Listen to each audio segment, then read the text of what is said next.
भारत हिमालय से समुद्र तट तक फैली विविधताओं से भरा एक मनोरम दृश्य प्रस्तुत करता है। यह प्राचीन सभ्यता का देश है जो अपनी सांस्कृतिक और भौगोलिक विविधता के लिए जाना जाता है। भारत की विविधता में एकता का सिद्धांत इसकी पहचान का मूल है। यह दृश्य भारत की प्राकृतिक सुंदरता और सांस्कृतिक समृद्धि को दर्शाता है। भारत का क्षेत्रफल लगभग 32.87 लाख वर्ग किलोमीटर है। भारत पाकिस्तान के साथ एक सीमा साझा करता है। भारत चीन के साथ एक सीमा साझा करता है। भारत नेपाल और भूटान के साथ सीमाएं साझा करता है। भारत बांग्लादेश और म्यांमार के साथ भी सीमाएं साझा करता है। भारत के दक्षिणी भाग में हिंद महासागर स्थित है। भारत के पश्चिमी भाग में अरब सागर स्थित है। भारत के पूर्वी भाग में बंगाल की खाड़ी स्थित है। हिंद महासागर, अरब सागर और बंगाल की खाड़ी भारत की भौगोलिक स्थिति को परिभाषित करते हैं। ये तीन जल निकाय भारत के समुद्री व्यापार और जलवायु पर महत्वपूर्ण प्रभाव डालते हैं। इन जल निकायों की उपस्थिति भारत को एक महत्वपूर्ण भू राजनीतिक स्थिति प्रदान करती है। भारत एक संघीय गणराज्य है जिसमें 28 राज्य शामिल हैं। इसके अतिरिक्त भारत में 8 केंद्र शासित प्रदेश भी है। यह संरचना भारत की राजनीतिक व्यवस्था को दर्शाती है। प्रत्येक राज्य और केंद्र शासित प्रदेश की अपनी विशिष्ट प्रशासनिक संरचना है। यह संघीय ढांचा भारत की विविधता और एकता को संतुलित करता है। नई दिल्ली भारत की राजधानी है जिसमें महत्वपूर्ण सरकारी इमारतें और स्थल हैं। राजधानी होने के नाते नई दिल्ली देश की राजनीतिक संरचना का केंद्र है। नई दिल्ली में स्थित सरकारी भवन देश के प्रशासन और शासन के प्रतीक है। यह शहर भारत की राजनीतिक गतिविधियों और नीति निर्धारण का केंद्र है। नई दिल्ली की राजनीतिक संरचना भारत की संप्रभुता और लोकतांत्रिक मूल्यों को दर्शाती है। भारत एक लोकतांत्रिक राजनीतिक संरचना का पालन करता है जिसमें जनता अपने प्रतिनिधियों का चुनाव करती है। चुनाव प्रक्रिया में नागरिक मतदान केंद्रों पर जाकर अपनी पसंद के उम्मीदवार के लिए वोट डालते हैं। संसद चुने हुए प्रतिनिधियों से बनी होती है जो देश के लिए कानून बनाते हैं और नीतियों पर निर्णय लेते हैं। लोकतंत्र में नागरिकों को अभिव्यक्ति की स्वतंत्रता और सरकार की नीतियों पर सवाल उठाने का अधिकार होता है। भारत दुनिया का सबसे बड़ा लोकतंत्र है जिसमें करोड़ों नागरिक चुनावी प्रक्रिया में भाग लेते हैं। लोकतांत्रिक मूल्यों का पालन करके भारत अपने नागरिकों के अधिकारों और स्वतंत्रता की रक्षा करता है। भारत की सांस्कृतिक विविधता विभिन्न त्योहारों के माध्यम से प्रकट होती है। भारतीय नृत्य शैलियां देश की सांस्कृतिक समृद्धि का अभिन्न अंग है। भारत में विभिन्न प्रकार के परिधान सांस्कृतिक पहचान और क्षेत्रीय विविधता को दर्शाते हैं। संस्कृति और भाषा भारत की विविधतापूर्ण पहचान को आकार देने में महत्वपूर्ण भूमिका निभाते हैं। यह विविधता भारत की एकता और सांस्कृतिक धरोहर का प्रतीक है। संस्कृति और भाषा भारतीय समाज के अभिन्न अंग है। भारतीय संविधान 22 अनुसूचित भाषाओं को मान्यता देता है। ये भाषाएं भारत की भाषाई विविधता का प्रतिनिधित्व करती हैं। इन भाषाओं को संवैधानिक संरक्षण प्राप्त है। भारत में सबसे अधिक बोली जाने वाली भाषाओं का वितरण दर्शाया जाएगा। मानचित्र में हिंदी भाषा के क्षेत्रों को हरे रंग में दिखाया गया है।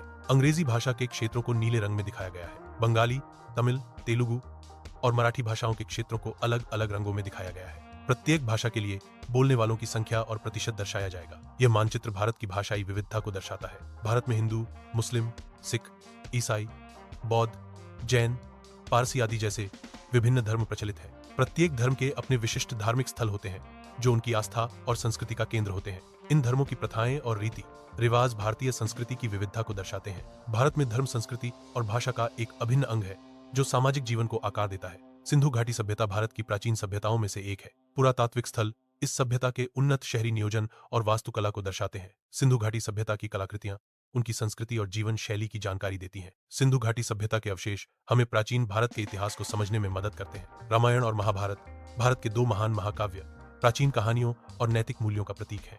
रामायण भगवान राम की कहानी धर्म, कर्तव्य और आदर्शों का पालन करने का संदेश देता है। महाभारत पांडवों और कौरवों के बीच युद्ध की कहानी न्याय, धर्म और मानवीय कमजोरियों को उजागर करता है। इन महाकाव्यों के चित्र और एनिमेशन कहानियों को जीवंत करते हैं और दर्शकों को प्राचीन भारत की संस्कृति और मूल्यों से जोड़ते हैं।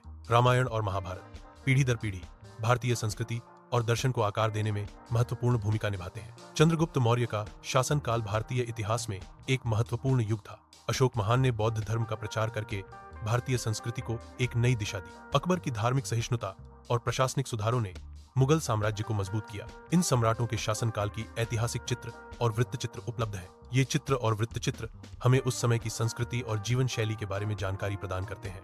1947 में भारत की स्वतंत्रता एक ऐतिहासिक क्षण था। स्वतंत्रता संग्राम में अनेक बलिदान हुए। स्वतंत्रता के बाद भारत ने एक नया युग शुरू किया। यह स्वतंत्रता भारत के लोगों के लिए एक महान उपलब्धि थी। 1950 में भारत एक गणतंत्र बना जो एक नए युग की शुरुआत का प्रतीक है। गणतंत्र बनने के साथ ही भारत का संविधान लागू हुआ जिसने देश के शासन की नींव रखी।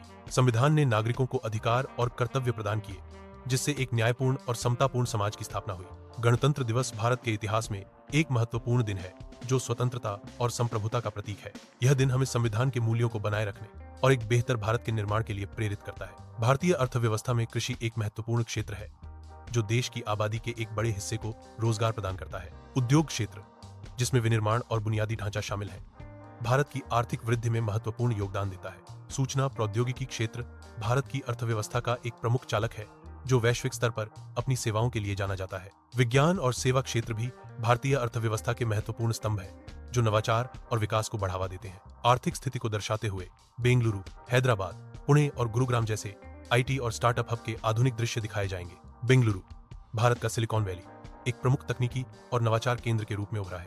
हैदराबाद, जिसे साइबराबाद के नाम से भी जाना जाता है, एक तेजी से बढ़ता हुआ आईटी केंद्र है। पुणे महाराष्ट्र का सांस्कृतिक केंद्र एक महत्वपूर्ण आईटी और विनिर्माण केंद्र भी है। गुरुग्राम दिल्ली के पास स्थित एक प्रमुख वित्तीय और प्रौद्योगिकी केंद्र के रूप में विकसित हुआ है। ये शहर भारत की आर्थिक वृद्धि और तकनीकी प्रगति का प्रतिनिधित्व करते हैं। भारत में ताजमहल, कुतुब मीनार और अजंता एलोरा गुफाएं जैसे विश्व धरोहर स्थल पर्यटन और धरोहर का प्रतिनिधित्व करते हैं। ये स्थल ऐतिहासिक और सांस्कृतिक महत्व के प्रतीक हैं, जो भारत की समृद्ध विरासत को दर्शाते हैं। खजुराहो और हम्पी जैसे स्थल भी भारत की सांस्कृतिक धरोहर का महत्वपूर्ण हिस्सा है। इन स्थलों का संरक्षण भारत की सांस्कृतिक विरासत को भविष्य की पीढ़ियों के लिए सुरक्षित रखने में मदद करता है। भारत में पर्यटन प्राकृतिक सुंदरता के स्थलों पर निर्भर करता है। हिमालय अपनी भव्यता और शांति के लिए प्रसिद्ध है। केरल के बैकवाटर अपनी शांत सुंदरता और हरियाली के लिए जाने जाते हैं। राजस्थान के रेगिस्तान अपनी अनूठी संस्कृति और विशालता के लिए प्रसिद्ध है। गोवा के समुद्र तट अपनी जीवंत संस्कृति और मनोरंजक गतिविधियों के लिए लोकप्रिय है।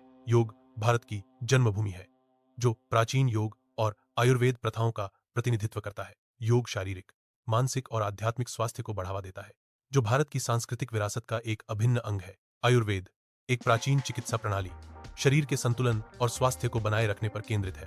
योग और आयुर्वेद दोनों ही भारत की पहचान का प्रतीक है, जो दुनिया भर में कल्याण और स्वास्थ्य को बढ़ावा देते हैं। क्रिकेट और हॉकी जैसे खेलों में भारत की विश्व स्तर पर पहचान है। क्रिकेट में भारत की विश्व कप जीत एक महत्वपूर्ण उपलब्धि है। हॉकी में भारत ने ओलंपिक स्वर्ण पदक जीतकर अपनी श्रेष्ठता साबित की है।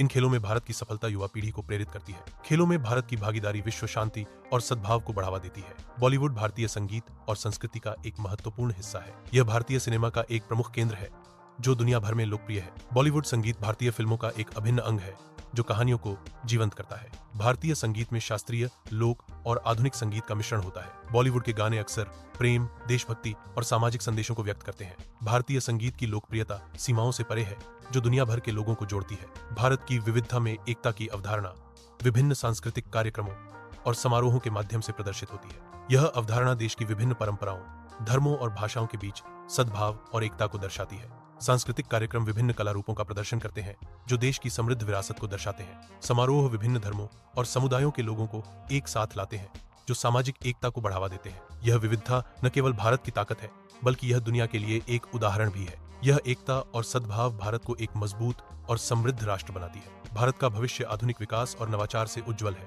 नवाचार भारत के विकास को गति देगा। आधुनिक विकास भारत को वैश्विक नेता बनाएगा। भारत का भविष्य संभावनाओं से भरा है। भारतीय राष्ट्रीय ध्वज, जिसे तिरंगा भी कहा जाता है, भारत का प्रतीक है। ध्वज में समान अनुपात में 3 क्षैतिज पट्टियां हैं: केसरिया शीर्ष, सफेद मध्य और हरा नीचे। सफेद पट्टी के केंद्र में एक नेवी ब्लू चक्र है, जिसे अशोक चक्र कहा जाता है, जिसमें 24 तीलियां हैं। राष्ट्रगान जन गण मन भारत की संप्रभुता और एकता का प्रतीक है।